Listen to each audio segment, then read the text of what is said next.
السلام عليكم. اليوم ان شاء الله عندنا بسطيله ديال الحوت. غادي نبداو بالمقادير. بعدا هنا عندنا كيلو ديال الورقه، ها هو هذا كيلو ديال الورقه، والورقه الكبيره ها هو.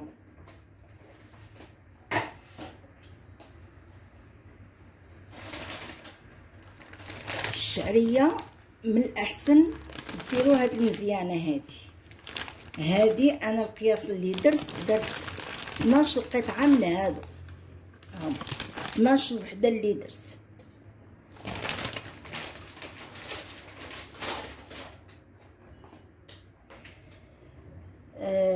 الكروفيت عندي هنايا نص كيلو ديال الكروفيت الصغير.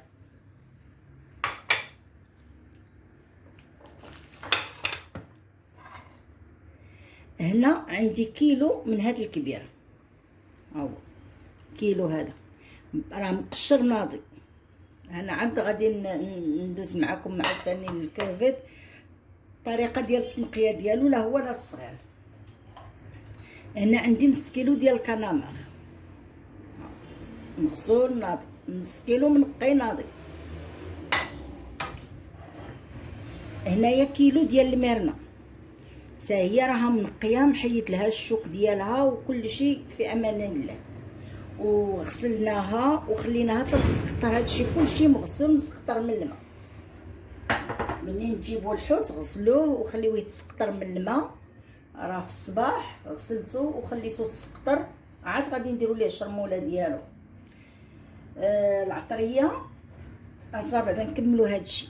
هنايا عندي رابعه ديال الزيتون داك المقرد، ولكني انا زدت طحنته، ها هو هذا زدت قردته مزيان باش ما يبقى لناش غليظ، لان كاين اللي تيديروا هكذاك غليظ. انا من الاحسن تنفضلو هكذا مقرد، باش منين تكون تاكل الطرف ديال البسطيله ما طيحش داك الطراف كبار هكذاك، تبقى تغزز في الزيتون حامض. اللهم هكا بعدا رقيق غادي يعطي المذاق في كل شيء. ها هو هذا درتو غير ديك الطحانه د اليد، ولا دقوه بالموس مزيان وصافي. هنا عندي جوج حامضات مقطعين طريفات صغيورين ومعصراهم من الماء. هادشي كلشي خصكم تعصروه من الماء باش الورقه ديالكم ما تفزلش. هنا زلافه ديال المعدنوس مقطعه. هنا زليفه صغيره ديال القزبور. انا ما تنقويش القزبور على حساب باش تبقى المذاق ديال اللي في خوي دماغ، تبقى المذاق ديالهم باينه باش ما تلفش بالعطريه بزاف. هنا عندي 3 ديال المعالق صغار ديال الثومه دقيتها بشويه د الملحه. هنايا 80 غرام ديال الزبده، هذه باش غادي نورق الورقه هذه حتى التالي عاد غنرجعوا لها. دابا غادي غير نشرملو الحوت ونخليوه يشرب واحد ساعه د المكانه ولا ساعه ونص، عاد غادي نوضو نطيبوه، عاد نشوفوا الطريقه كاملين. هذه هنا 30 غرام ديال الزبده، هذه غادي نديرها مع الحوت منين يكون تنقليه، غادي نديرها مع الزيت. هذه دابا نرجعوا لها نشوفوها. هنا عندي 2 معالق صغار ديال الموطارد. هنا معلقه صغيره ديال الكمون، ما تنقويش الكمون بزاف باش ما تجيناش بسطيله مره، باش ما تمشيلناش الطيبه ديال الحوت.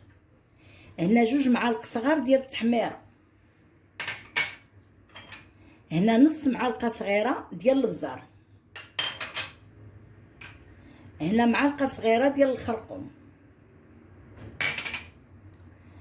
هنا كاس لاروب ديال الزيت البلديه فاش غادي نقليو الحوت وغادي نهزو شويه شرموله. هنا نص كاس صغير ديال الزيت الروميه.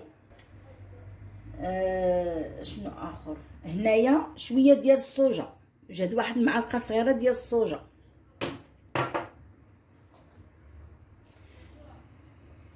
هنا 2 حامضات معصرين.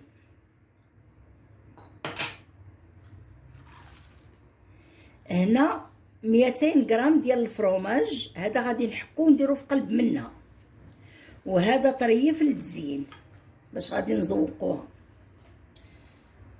شنو اخر؟ الكروفيت هذا وهذا اللي نقيت، هذا الكروفيت هذا وهذا اللي نقيت قبيله، القشور ديالهم ما سيبتهمش، القشور ديالهم انا غنقول لكم واش درت بهم. القشور ديالهم درتهم في الطنجره، درتهم في الطنجره ودرت عليهم الماء وخليتهم تيغليو، وهذاك الماء ديالهم سلقت فيهم الشعريه.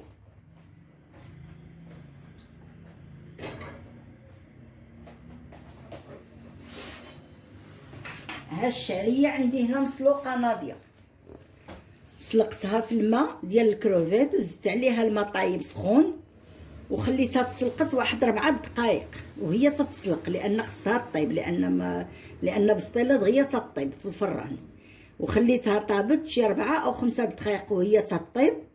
ومنين هذا صفيتها وشللتها بالماء وها هي بقات مفرزه.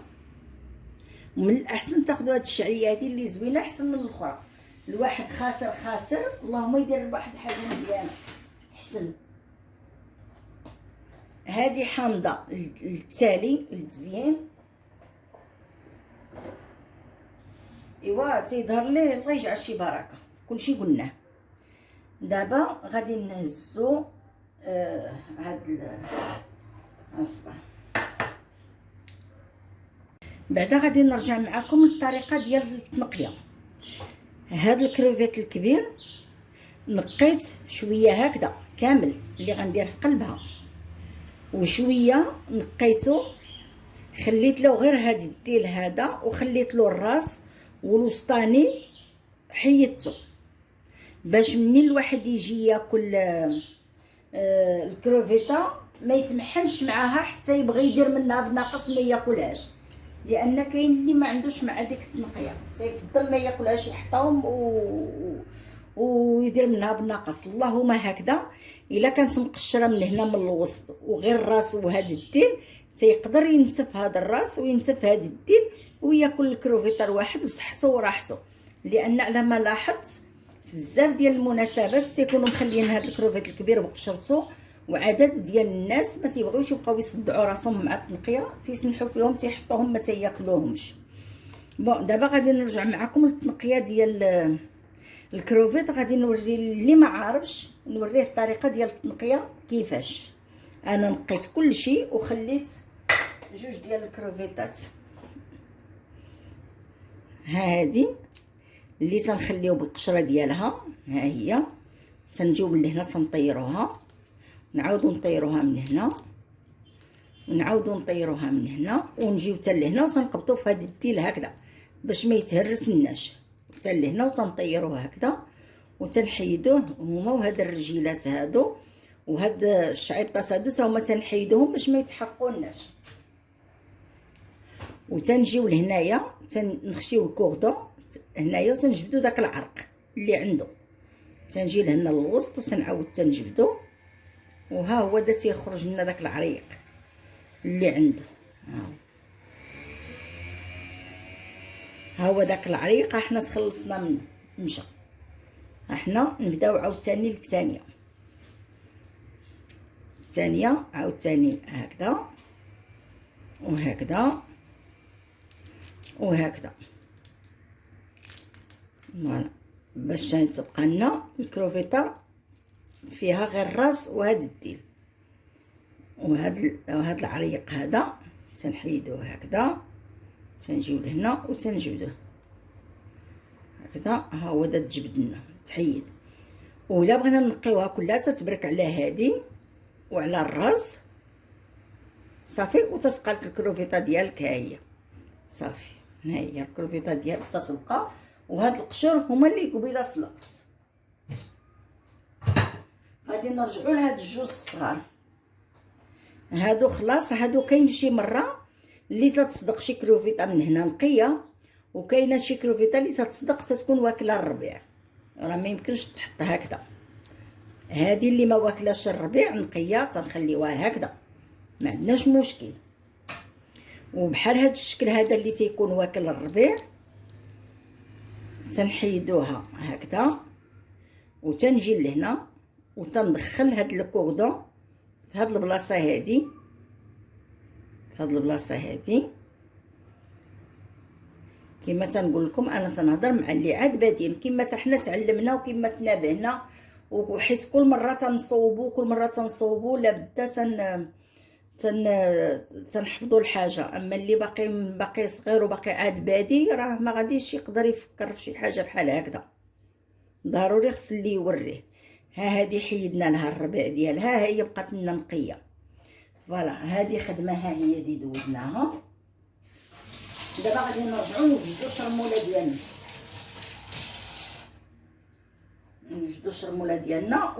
والحوت ديالنا راه غسلته الصباح وخليته تيتسقطر باش ما يبقى لنا شي فازق، باش ملي نبغيو نطيبوه ما يكونش عندنا فازق. عندي هنا 500 غرام ديال الشامبينيون طري، نص كيلو. درت معاه طريف ديال الزبده، ودرت معاه شويه جات 2 معالق ديال الزيت، وطريف الزبده غير صغيور، وشويه ديال الملحه، وخليته في المقله طاح. ها هو دا مخليه تيبرد حتى الساعه اللي نبغيو نمونطيو البسطيله، وعاد ديك الساعه نخدمو به.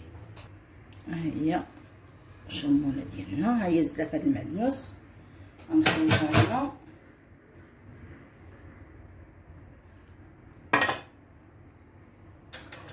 ونخويو هاد القزبور حتى هو، ما غنكملهاش كلها بركه.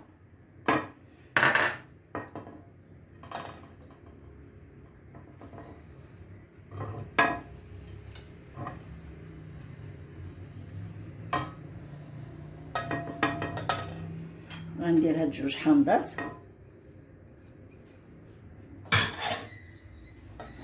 غندير هاد الزيتون،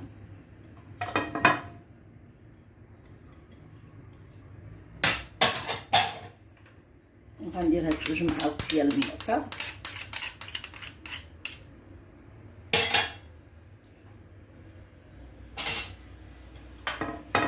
وهاد 3 المعالق صغار ديال الثومه مدقوقين، وهاد التحميره معلقه، 2 معالق قلنا 2 معالق، وهنا معلقه د الكمون، وهنا معلقه د الخرقوم، وهنا نص معلقه د البزار، وهنا معلقه ونص ديال الهريسه. هذه اختياريه، اللي بغى يدير الحار يديرو، اللي ما بغاش يديرو ما يديروش. انا غادي ندير غير معلقه وحده ديال الهريسه، ما نقويش باش ما نسيت ما قلت لكمش. ملي نكونوا دايرين المونتاج، ملي نكونوا تنجمعوها، غادي نشتت واحد شويه ديال الزعتر، واني هذا في الوسط ماشي دابا، ماشي مع العطريه الزيده، وهادشي كامل اللي بقى ماشي دابا. الصوجه غادي نديرها دابا، ها هي 1 معلقه صغيره صافي. وغادي ندير مليحه، الملحه على حسب الذوق.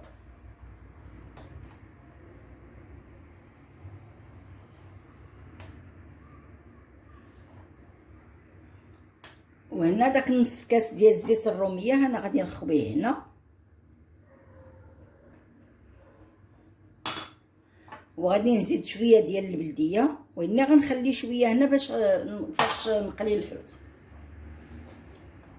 والحامض هنا عندي 2 حامضات، قولي غندير جهد نص حامضه وندوق، جهد حامضه وغادي ندوق.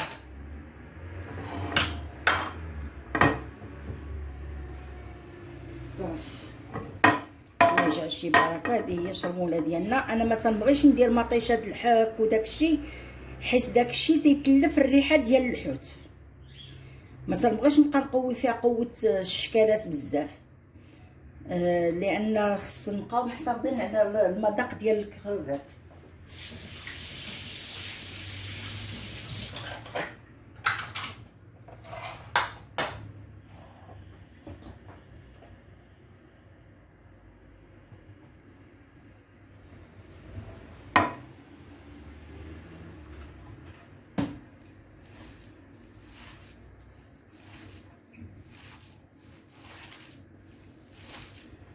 هاد التخليطه هادي راها الحوت وكل شيء والشعريه وكل شيء.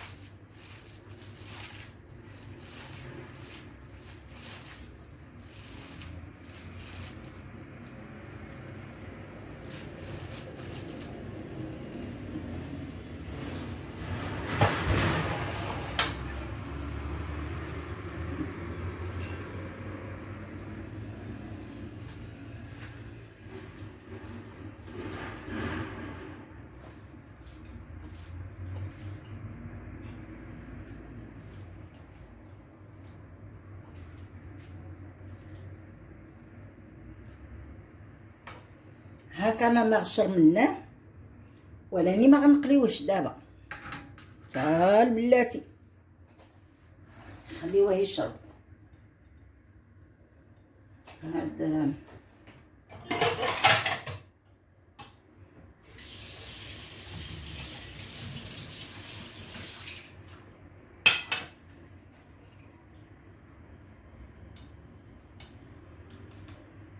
هاد الكروفيت اللي بالراس ديالو خصنا نحتفظوا عليه باش ما يتهرسناش.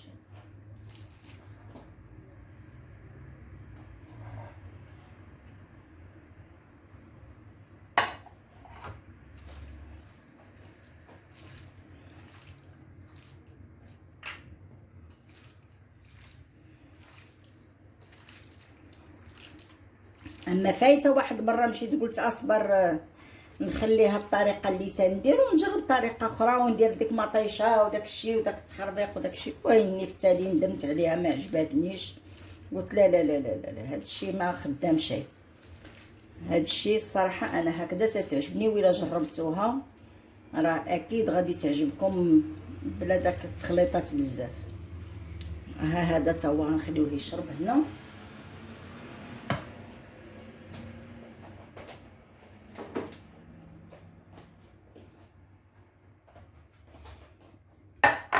هاد الميرنه ديالنا حتى هي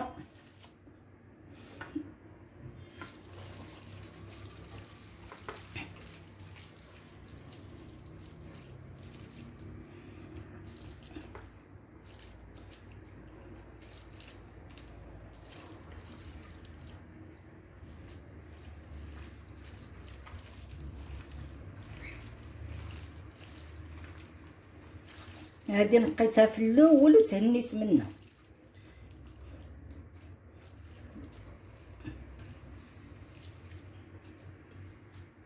نزيد واحد شويه د الحامضينه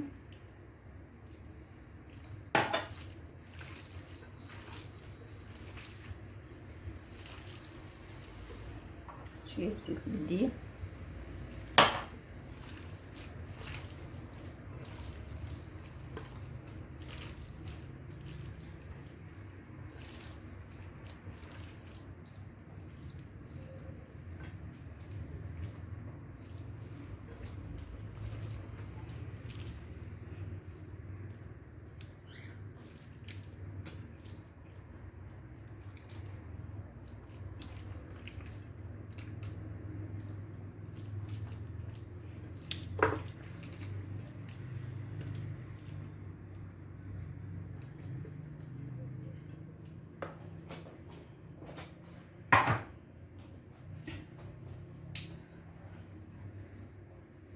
هادو غادي ندير لهم هكذا نلبسهم ونتكايس عليهم ونديرهم في الطبسيل.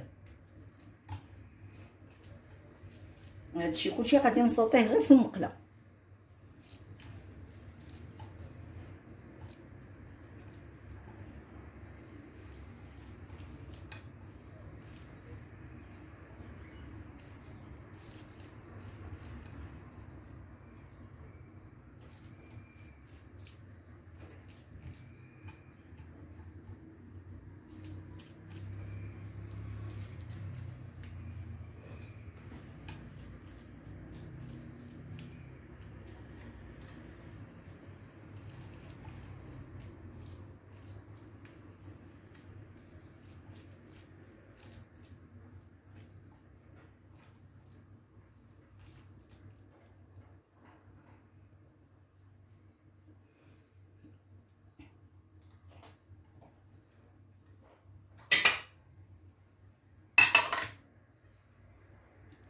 هادشي غادي نديرو في الثلاجه ونخليه حتى البلاتي.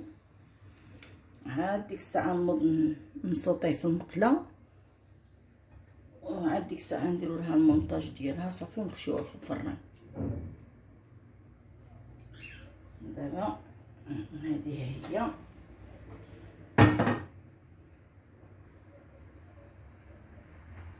وغنجيب الشعريه.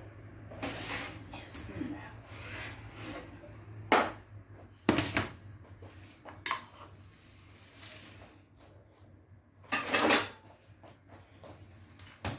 الشعريه غادي نديرو لها هادشي، هاد التخليطه هادي غادي نديروها في الشعريه.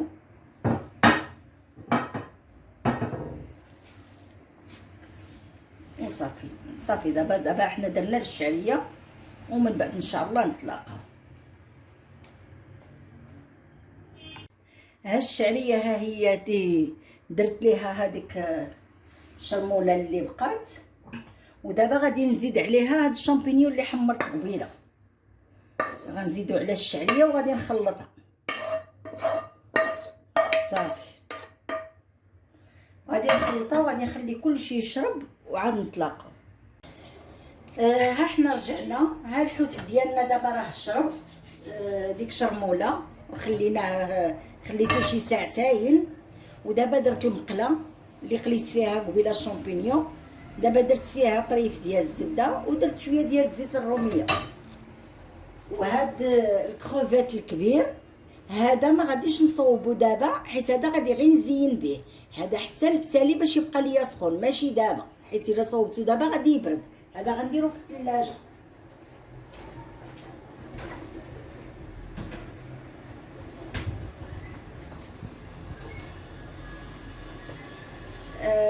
ها كان ما ها هو دا شرب شرموله. سمحوا لي قبيله راني نسيت فاش كنت نوري الحوت، قلت لكم نص كيلو ديال الكناماخ، وهو راه 800 غرام ماشي نص كيلو، كثار من نص كيلو.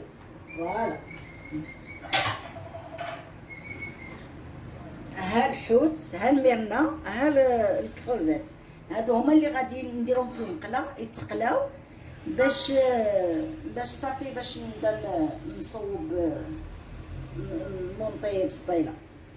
العافيه ها هي غادي نجهدها وغادي نقلي هاد الطريفات.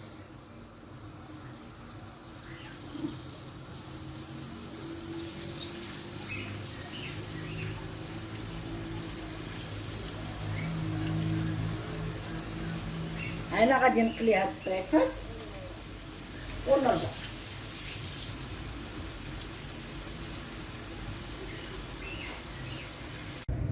ها حنا ها هي ديال ميرنا قليتها غير شويه ماشي بزاف، غير جات ما شدت راسها شويه باش ما تبقاش خضره، ولكن راه باقي خاصها الطياب.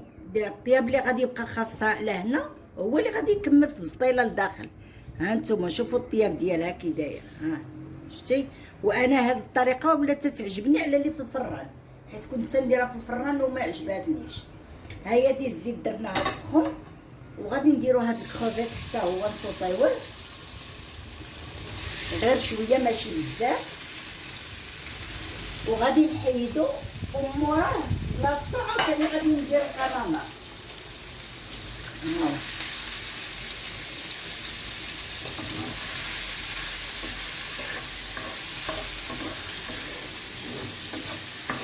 وغنجهد عليه العافيه باش ما يطلقلياش الماء ديالو.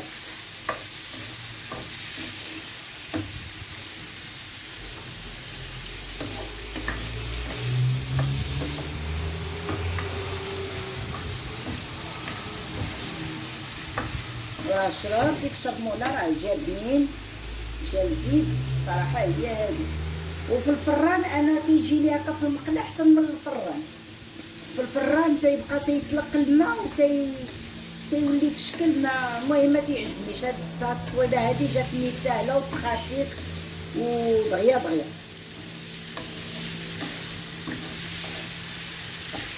والكروفيت ما غنخليهش تيطيب بزاف، راه غير جات ما يشد راسو شويه وصافي ونحيدو باش غادي يكمل في الفران في وسط الورقه. احنا غنمشيو على هاد الطريقه، غنكمل الخبيطات والكنامه تا هو غندير بنفس الطريقه ونرجع. هكا درنا شويه ديال الزيت وطريف ديال الزبده بحال في الاول، وها هو دا تنفيه ونجيبو، والعافيه هي مجهده باش ما يطلق لياش الماء ديالو وصافي.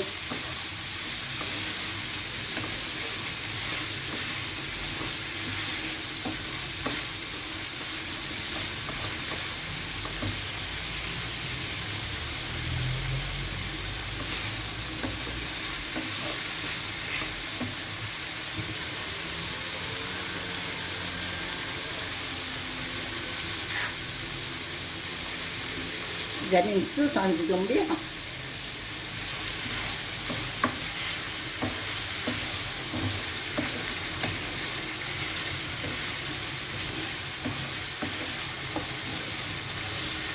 تا هو ما طلق لا ما لا حتى شي حاجه. شوف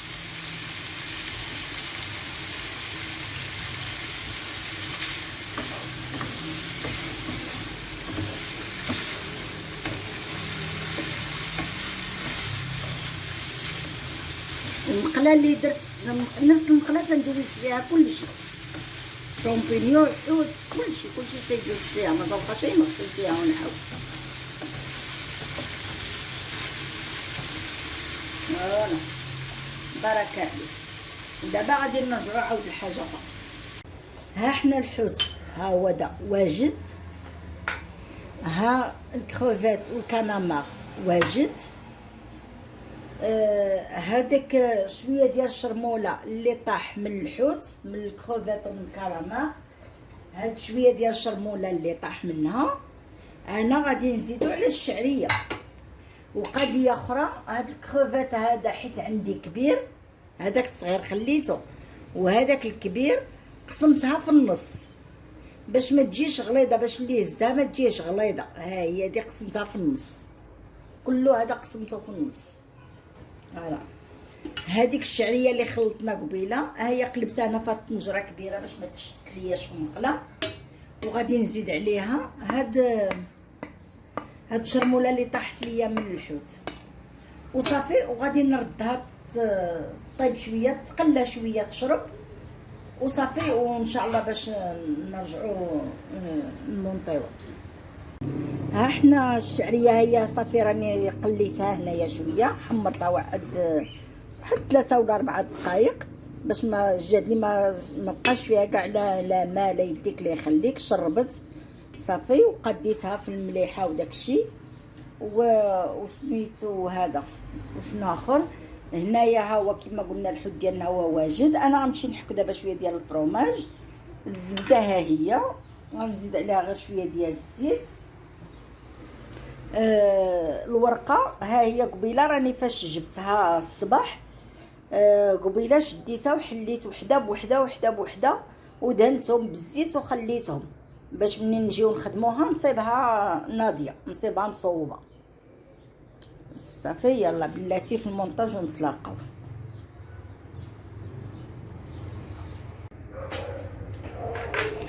احنا دابا دهنا اللاطه بالزبده وشويه ديال الزيت، هاد الطبسيل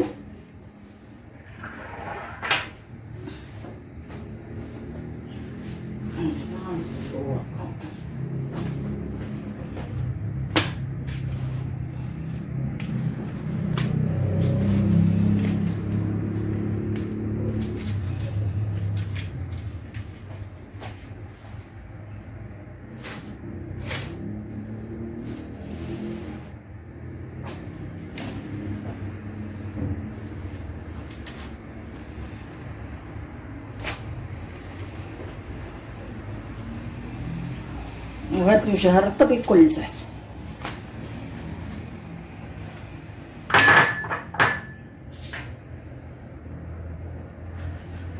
والورقه خصها تدهن باش تجي فتيه وتجي مقرمشه.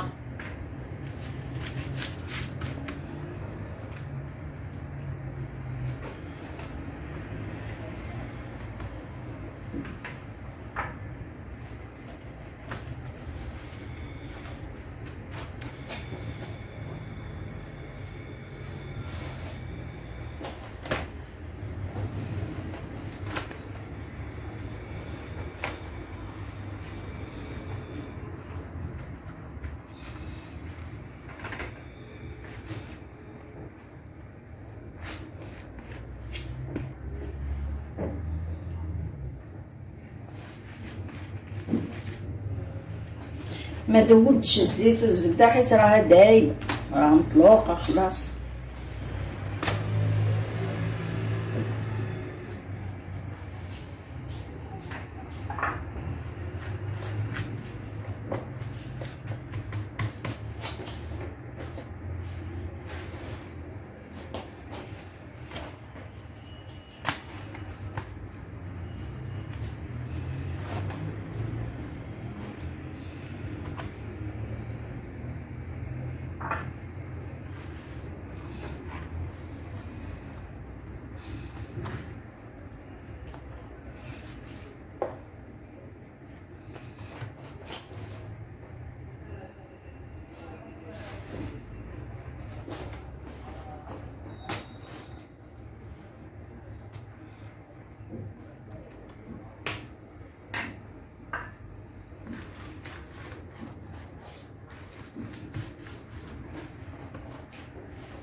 دابا غنديرو الرشيشه ديال هاد الزعتر اللي قلت لكم قبيله، غير واحد شويه ماشي بزاف.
غندير شويه ديال الفرomاج ما غنديرش داك القياس اللي قلت لكم قبيله، راني غادي نشيط منه حتى التالي وناخذ منه شويه وما غنكملوش جاني بزاف.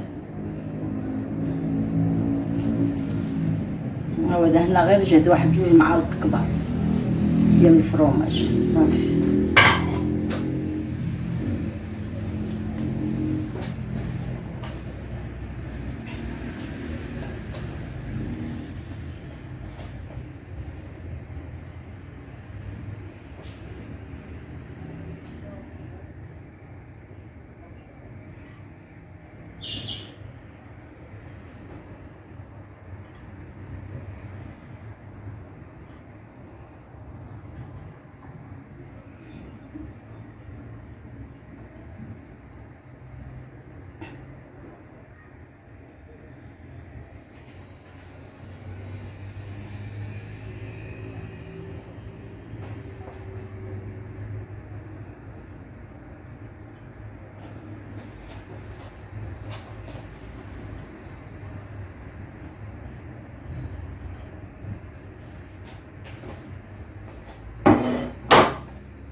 غير جمعوها البنات كيما جاتكم على يديكم، ماشي مشكل.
هاد الجهه الملسه هي اللي ديرو من الفوق.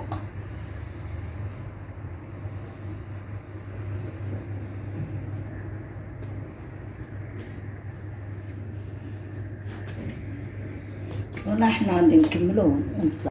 هاد القياس اللي عطيتكم ديال البسطيله راني خرجت وحده كبيره خرجت وحده صغيره.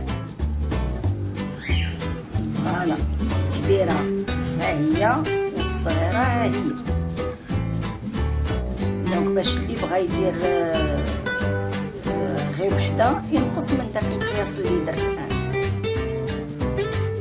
ولا عجباتو الطريقه بصحه والراحه.